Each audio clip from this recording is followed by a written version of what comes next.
Hi, people. I've just finished watching the four-part documentary series on the serial killer Richard Ramirez, who terrorized California in 1984, mostly throughout 1985, mostly in Los Angeles County, but also two of his murders were in San Francisco. Um, he is certainly one of the better known serial killers in American history.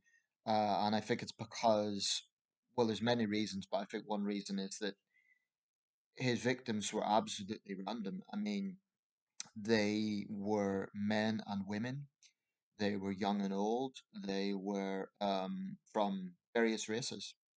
Usually, with serial killers, you have a situation where they target a particular demographic. It tends to be not in every case, but it tends to be that heterosexual serial killers, male serial killers will target women, gay serial killers will target men, and there might often be a particular demographic involved. Juan Corona, I believe all of his victims were white. Um, so it's very unusual to have a serial killer where their victims are completely mixed demographics. That was the case with Ramirez. So this guy really terrified Los Angeles. I would say it's comparable to the effect that David Berkowitz had on New York City shortly before in 1977. With Ramirez, it was 84 to 85, but he almost certainly committed further crimes. Um, these documentaries, Netflix has a lot of them. There's always a thin line between knowledge and as someone who has a journalism background, obviously I have an interest in that. I have an interest in the news side of it. Um, and there's no doubt they are interesting, but there's always a thin line between what is exploitative versus what is actually valid as a as a subject to look at. The thing about this is there were lots of interviews with survivors, with the police officers involved. That made me think that the makers of this handled it in a very sensitive way because they actually considered the feelings of those involved. I think there is a difference between a documentary and a feature film. Now, when I started watching these true crime productions on Netflix, I watched the Dahmer one. I made a video about that, so I'm not going to go into huge details, but that was a film. It was actors. There's always a risk there that it can be seen as insensitive to survivors. Although I actually think that was handled quite well. I do draw a line with something like there were some comedy podcasts. I'm not even going to give it the respect of talking a great deal about it, but it's popular around the 2000s, and it was called My Favorite Murder. I mean, what sort of sick angle is that? Where they were actually talking about true life cases and favorite murder? What the hell? Um, so I do think that there are some people who, whether it's because they're immature or whether it's because they're insensitive or what, they look at true crime and they get into a whole realm of disrespecting the victims. Maybe not intentionally, but it's just like I think anything to do with true crime, anything, whether it be a documentary or a film production, whatever it is, there has to be a fundamental knowledge that these were real lives. Victims are real people.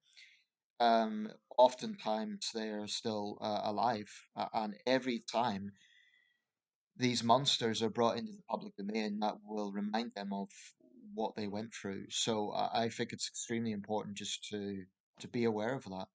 It's all very well saying it's free expression, but I would say to those people who look at this from a more trivializing point of view, put yourselves in the shoes of the victims. How would you feel if you had went through some heinous crime, or your relative had, someone that you loved had gone through that, and there's someone out there just basically mocking it or using it as a point of not education, not why did this person do what they done, or let's have a debate about social issues around it, but just, oh well, that's the prop for our little comedy sketch or whatever, or our rap song or whatever it is. That side of it I cannot respect. Maybe they've technically a right to do it, under the First Amendment, but I think it's sick and in bad taste, in my opinion. So I sort of straddle the line between we can't ignore these things, they're reality. You know, you can't ignore a case where you've had 15, at least 15 victims, fatalities, many other victims, someone who's gripped a city for over a year, who has, you know, brought in two major law enforcements to track them down. That a case of that magnitude is always going to attract interest, and I think it's impossible to stop it. I think it's impossible to, you know, just say let's have no more interest in Ted Bundy or Jeffrey Dahmer or Richard Ramirez or John Wayne Gacy, or Samuel Little. Maybe in the future his name will become more. He's already America's most prolific, but so far he hasn't had quite the same attention as the others. There are, of course, others who are much lesser known. I mean, Randy Kraft, Patrick Kearney, William Bonin, they were three serial killers in California. None of them are household names in the way the others are, but they're all guilty of multiple offences, just as brutal as the others I've named. So it is curious how some serial killers get more attention than others. Anyway, that's the background to what I'm talking about. Um, like I say, this particular Ramirez documentary, it was about the Night Stalker. They did interview survivors, they did interview police. They're the people whose opinions matter because they're the people whose lives were directly impacted by this. Talking of sickness, one phenomenon you get with serial killers, and this was true in both the Bundy case and the Ramirez case, was groupies. Often young women who will actually send these guys nude pictures of themselves, sexy pictures of themselves, and they'll even go to the court proceedings. And it's, I honestly think people like that they must have something wrong upstairs. I don't know whether it's because these women think they can change the likes of Bundy and Ramirez or what it is, but it's a very sick thing. And I can totally understand survivors being well pissed off at them. Like you're admiring, you're loving this guy who caused my family so much pain. What the hell's wrong with you? It's there must be some serious psychology going into that. People might say, well, you know, these serial killers are famous. It's infamy. It's like the worst sort of fame imaginable, but it's still fame. So there is that risk as well with overexposure to talking about these people. But I do think, and it has to be said, it is mostly women. They need a word with themselves, or those around them need to have a word with them. Like, what the hell is wrong with you? Firstly, you're not going to change this person; they're on death row. Secondly, it wouldn't be reciprocated. It's a very strange thing, very strange thing. Um, I'm sure a whole documentary could be made just on that. But anyway, what I want to cover in this video is the death penalty, primarily. You know, I couldn't make a video just on serial killers or around the topic of serial killers because honestly, it would be just too extensive. And I'm not going to make this channel about the subject. You know, I'm not going to make loads and loads of videos about this because it is dark. I want my channel to be fairly balanced. I've never shied away from taboo subjects, but I don't want to just focus on dark things because goodness knows there's plenty of bad in this world. I want to have a little bit more of a balance. But anyway, it is interesting and it is notable. So the death penalty. I made a few videos in the time I've been on YouTube about this subject, and it's something that I don't feel strongly about insofar as my position is anti-death penalty. It always has been. But it's one of those things that I genuinely see both sides of the argument. You know, some people who are against the death penalty are very much it's terrible, it's wrong, it's the state killing people and it's barbaric. And I would invite them to look at the details of a Richard Ramirez or a Ted Bundy or the worst of the worst, basically. When you look at these cases, you start to realize, well, actually, those who advocate for the death penalty, there you can see where they're coming from, because I do not believe you can rehabilitate someone like Richard Ramirez. I think it's impossible. Um, Now there's debate over like, was he a born psychopath or was he a made psychopath? Nurture versus nature, and all these. You could have a whole debate discussion about backgrounds. I have a little bit of a problem with the issue of background being brought up. You could take killers, like another example is Ed Kemper, also in California, the co-ed killer. And there'll be British equivalents, of course, um, who have absolutely horrendous childhoods, horrendous. Reports are Ramirez did. Bundy, not so much. At least he claims he had a good childhood. We don't really know. Dahmer, again, this is not a one size fits all. William Bonin, one of the so-called freeway killers, certainly had a extremely abusive childhood. But it's not one size fits all. It's too simplistic to just say, well, every serial killer was horrendously abused as a child, so that scarred their mind, and then they grew up to hate the world and they killed people. That's far, far too black and white, far too simplistic. One of the officers involved in the Ramirez case said he believed in the devil, he believed in evil. Clearly, he's a man of faith, and I have enough faith to believe that. I have enough faith to believe in evil.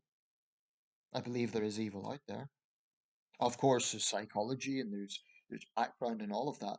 But here's the problem with just saying it's, well, if a child has a brutal background, that produces serial killers. There are people who have had abusive backgrounds, some truly horrendous cases. They don't grow up to be serial killers. So that's why it's not black and white. You can't just put it into this neat little package of, well, that's what causes it. And like I say, you also get other cases um, where people had a relatively normal childhood, yet they still end up as monsters. Or if not relatively normal, if that's a misplaced way to designate it, certainly not as abusive as some other cases, yet they've done some truly evil things. And there's a famous Leopold and Loeb case in which the sole reason they killed a young man was, this was a famous case in Chicago in the 1920s, I believe. Um, it was the Harold Alfred Hitchcock film Rope was based on it, among other things, where they killed a young classmate solely to test their wits against the police. These guys were wealthy, they were from a very privileged background. It was sheer badness. It was sheer, let's see if we could test our knowledge against the police. They weren't coming from some really poverty stricken background. It was, so that's why, the background issue, it's important, but it really, really isn't a one size fits all. And that's true of crime generally. Very often, particularly those on the liberal left, will say, well, poverty breeds crime, abuse breeds crime, and that's valid. I'm not going to dismiss it. Obviously, if you have a really rundown area where there's serious poverty, that's going to have an impact. I think it would be wrong to deny that. But the problem I have with it is it's a little bit like the mental health thing. It's a little bit like saying, well, this mass shooter has mental health issues. Maybe he does. And I personally think that it's another reason for tougher gun control in America. People who have a history of mental illness should not be getting their hands on firearms. But again, it's too simplistic and it stigmatizes anyone who's been through depression or a lot of other mental health conditions that do not involve violence. So basically, I'm of the view that you might be able to explain the background of a serious criminal, but it should never ever be used as a sort of composite, almost excuse. This guy was horrendously abused, so that explains what he's done. I do think there may be gender components. If you have, let's say, a really ultra religious mother who has been cases like this, it was true in the Kemper case, who abuses her son and teaches him that all women are sluts. Sorry to put it bluntly, but that sort of, when that is being pumped into his mind, it's no surprise that he's going to end up a misogynist. If you have a son whose father is beating up his mother all the time, or who maybe has extremely misogynistic views about women, that's going to breed a young man who ends up hating women. I mean, if his mother's abusing him, he's going to hate women. I don't think it's too. I don't think that's too much of a stretch.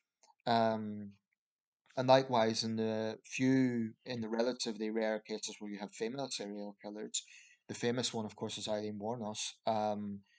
She claims that she was abused. I think that it fell through because in all cases it was premeditated rather than, it's a bit hard to believe that in all seven men she killed, every single case was self-defense. I think she had developed a hatred of men because she probably had been abused. But again, this basically is a way of excusing misogyny and misandry.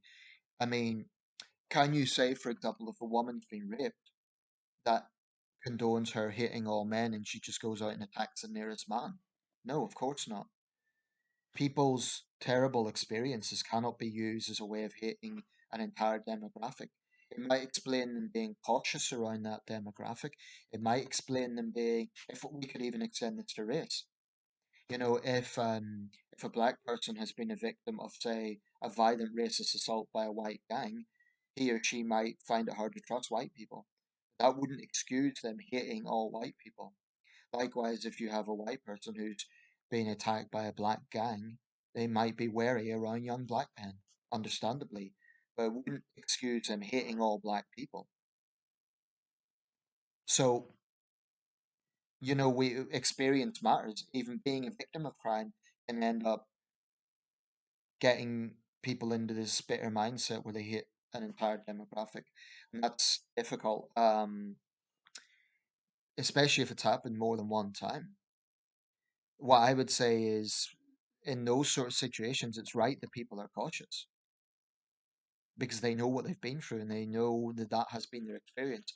But I don't think you can ever use a negative experience to justify hating an entire demographic because it's, you know, so that black gang that attacked a white person, they could go out and attack a black person as well. They're also a victim. Um, I just think that that's where we sort of start getting into toxic identity politics, and it just whole. I don't know. That's probably worth a video in its own right. But back to the issue of the death penalty. 17 minutes. I really should have been speaking more about this earlier, but anyway, the content's all valid. The last time someone was executed in this country was 1964. It was a double hanging, one at Manchester, one at Liverpool, both petty criminals, both murder cases as well. But at the time, it didn't get much attention, even though they were the last executions in Britain, 1964. It didn't get attention because the death penalty was still in statute, and it was until 1968 in Great Britain, and I think it was later actually in Northern Ireland and the Isle of Man. But under the Wilson administration, it was formally abolished in 1968, except for high treason, and then totally abolished, I think, as late as 1992. But regardless, we haven't had anyone executed in Britain for almost 60 years. It's a long time. Um, there have subsequently been calls for a return of the death penalty. I think British society, when it comes to crime, is fundamentally quite conservative, much more conservative than the Nordic states or some of our other European neighbours. Um, I remember the Sun conducted a poll saying that a majority of us now want a return of the death penalty. Um, so that's interesting. I think it happens particularly with the more horrendous the case, the more that sentiment grows. If you have an 85-year-old woman who's beaten to death by some mugger, that's the sort of emotive case that will get people to say, yeah, we should bring back the death penalty. Or when you have Peter Sutcliffe or the Dennis Nelsons of this world to cite famous British serial killers. Um, but here's the thing with the death penalty. I think that, again, the debate is always around you're either for it or against it.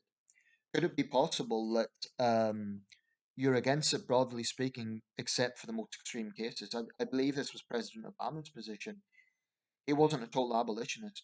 Now, in Audacity of Hope, I think he alluded to the fact thought it was disproportionately used on minorities. Make of that what you will, but he had actually supported in the most extreme cases. Most American politicians do, because in the United States, it's not a vote winner to be against the death penalty. Um, although it does depend on the state. Most American states have now, if they don't have the death penalty on moratorium, they haven't used it for a long time. I think it's only Texas, Florida, Oklahoma that have regular executions. California, it's been, it hasn't formally been abolished, but it hasn't been used since 2006. So the trend in the United States, interestingly enough, is going away from the death penalty. Most recently, Virginia abolished it last year, I believe. And Virginia's often a red state. It's a pretty conservative state. They abolished it. Um, I think it's accurate to say over half of all executions still take place in Texas. But we could look at it this way: the United States has something in the region of 15 to 20,000 homicides a year. A year. They have, at the moment, it's around 20 executions a year. Even allowing for the fact that death row inmates are usually there for over 10 years, that means the vast majority of murderers in America will not get a death sentence, even in states like Texas. Um, so that's the reality. Now, I contrast that to, because often the thing about the death penalty, often it's focused on the death penalty in America. I think that's because it's so transparent there. But Iran, Saudi Arabia, China execute far more people than the United States. China, especially, it's estimated to go into the thousands. Now, some of them might be violent criminals and drug traffickers and so on, but it's very likely, given what sort of regime China is, that also includes dissidents. Um, so when we're looking at the death penalty on a global scale, it's not really consistent. The trend internationally has been to go against it. But this does very much depend on the political mood because you get situations where hardliners then come back into office. The Philippines is an example. The Philippines currently does not have a death penalty, but the political trajectory in recent years has been towards conservatives like Duterte and now Marcos. The Philippines has high crime rates. Understandably, Filipinos want something done about it. And certainly, I know when I've spoken to Filipinos, they're very much pro death penalty. And who am I to question that when there's a country with which has a homicide rate as it does, one of the highest in Asia? Much of Latin America does not have the death penalty. In fact, I don't think any Latin American country does at the moment, not one. Yet they have staggeringly high crime rates. Venezuela, El Salvador, Brazil's often mentioned. Actually, Brazil's not as high as some of the smaller Latin American countries, but still a lot higher than the United States. Um, I imagine, I don't know, but I would assume I'm not 100% sure about this, but I imagine Jair Bolsonaro would have been pro death penalty, but clearly he didn't have enough of a political sort of the political leverage to bring it back. So the 4 years that he was president, it wasn't brought back to Brazil. But I imagine many Brazilians would want a return of the death penalty. Um, it certainly won't happen under Lula da Silva. So looking internationally, this is very much on what the political shift of the country is. It's not like, Amnesty International will say the trend is against it, which is true. Most countries in the world have abolished the death penalty. But this could change. If you have a situation where a country has abolished it, but then the death penalty, or excuse me, violent crime suddenly rises, then it could very well come back. Indeed, in the United States, for over a decade, I believe it was 1972 to 1985, if I've got that right, or 72 to 80. But for most of the 1970s, the United States did not have the death penalty. Interestingly enough, that was also the decade when a lot of serial killers were very active. I'm not saying there's a correlation there, it's just a coincidence. But, um, in many cases, it would be some truly evil, horrendous, wicked crimes that did not result in a death penalty. In the Ramirez case, he did get the death sentence, but he died of cancer in prison. I'm sure many of his victims were angry about that.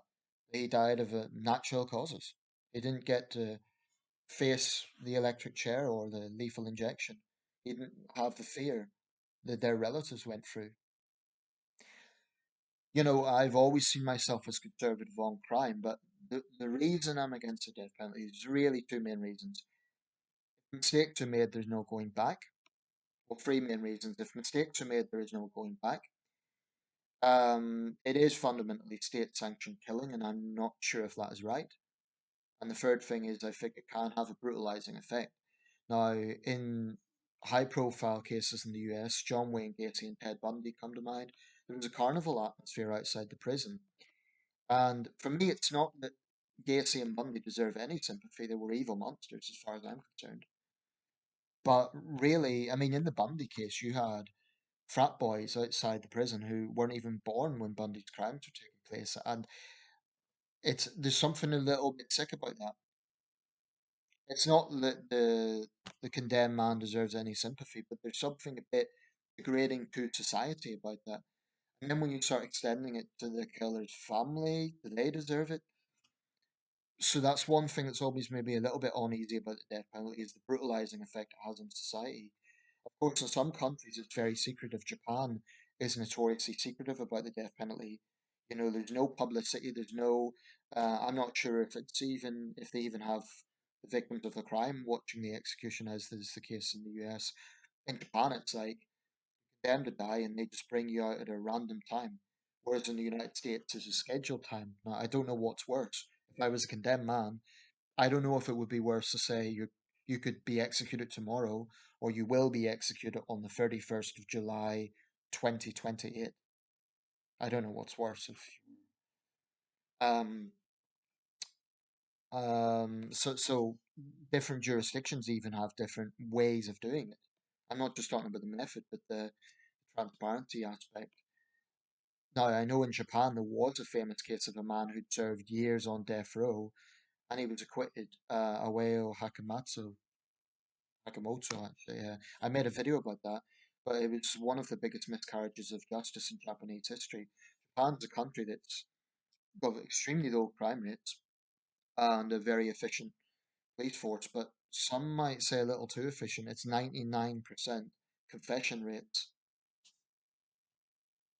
I don't know what to make of that. Does that mean it's excellent police work, or could there well be innocent people who are being falsely implicated?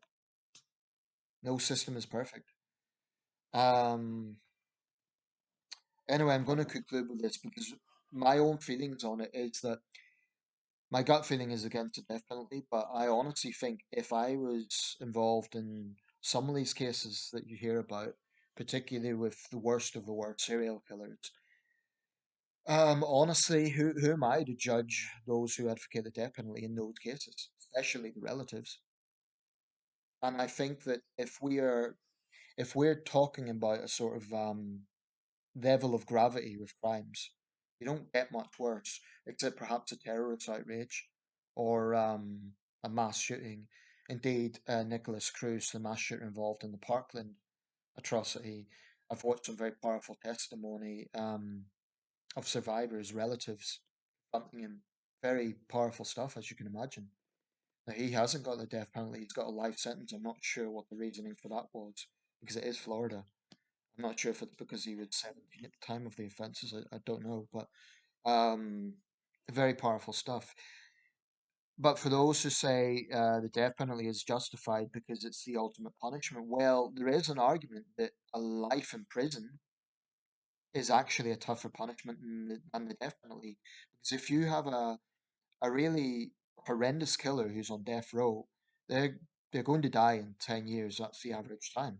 Now, if they get lifetime in prison, let's say they are 25, they get lifetime in prison. They don't die till they're 75. What sort of life is that? A life behind bars in a maximum security prison? I suppose they could become institutionalized, but I mean, there was one case in Chicago, Richard Spetz, I think it was called. Um, Richard Spock, actually, I think. Richard Spetz. I'm getting his precise name wrong, but it was a high-profile case. He basically went into this college for young nurses and he bludgeoned eight of them to death and raped them. It was a horrendous case. Illinois, I believe, didn't have the death penalty at the time, or at least when he was tried, so he got lifetime in prison. The rest of his life in prison, he was basically raped by male inmates. He became their toy. So Sometimes a life sentence is actually a harsher punishment than the death penalty. Then you get cases where the killer actually wants to die or they don't care. John Wayne Gacy notoriously said, "You can only kill me once. I killed 33 times." John Wayne Gacy wins again. So I'm not sure actually being pro death penalty is always the harshest punishment, is always the harshest, most hardline position you could take. It could be argued making a serial killer spend out the decades and decades behind bars, take away all their liberties, is a harsher punishment rather than them. Okay, they're going out at a certain point and they can just martyrize themselves or however, whatever way they see it. I will say this though, I am not going to judge anyone, particularly relatives who advocate for the death penalty in these sort of extreme cases. I certainly don't think it should be for a single murder with mitigating factors like self-defense. That's one problem. I was debating with a Chinese friend about this, and there was a woman in Beijing who stabbed her husband to death. She'd been abused. Now, you have cases like that. That's why I certainly don't think it should be the death penalty for every murder case, because there is different circumstances. But when you get the worst of the worst, the Bundys, the Ramirezes, the Gacy's, um, it's very easy to see why people advocate the death penalty. And interestingly, some of those other cases I mentioned in California, I know that Randy Kraft and Patrick Kearney are still alive. California doesn't have the death penalty. So despite the gravity of their crimes, they'll just serve out the rest of their days in prison. Because it's unlikely that California is going to bring back. I don't think California is going to execute anyone from now on. It's been too long of a moratorium. Gavin Newsom, the Democrats are in charge. I don't think it's going to happen. But I'll conclude with this. I understand the arguments against it, definitely, I really do. And that's why I'm against it. But I would say to those who are very militantly against it, try and put yourselves in the shoes of the victims. Try and understand why they are for it. And it's not good enough to say, oh, they just want revenge. For one thing, the issue of rehabilitation, and this is something that actually infuriates me about the liberal left, because they obsess more about that than they do about the idea of judicial punishment. You cannot rehabilitate someone like Bundy or Ramirez, and I guess the issue would be they might say, okay, well, they should get a life sentence, but prisons have to be run. That requires funding, which ultimately is the taxpayer. So perhaps that's an argument for the death penalty. Why should the taxpayer have to pay for these monsters to be housed and fed for the rest of their lives? It's cheaper to execute them. There's a lot of angles with this. Anyway, I hope I've given people something to think about. In conclusion, I remain against the death penalty. I think in the case of Britain, we don't need a return of the death penalty. We do need much tougher sentencing. I've long argued for this. That's why it's not a contradiction to be conservative on crime and be against the death penalty. In fact, I know of several conservatives who are against the death penalty. And it doesn't follow that if someone's against the death penalty, they're a bleeding heart liberal. They still want criminals to be punished. It's just that it is the ultimate punishment. And in some cases, it might well be deserved, but my concern is, I mean, in this country, if we brought it back, there's no going back. The second we bring it back and someone's executed, that is it. We now have the death penalty, and maybe we should, but I think that would be going back in time. To me, that wouldn't be the right approach. What I would like to see is much tougher penalties, much tougher sentences, no early release, and the sentencing council listening to the public. That's what I'd like to see in Britain. But in other parts of the world that have higher crime rates, who am I to judge people wanting the death penalty? It's an interesting subject. Let me know your thoughts.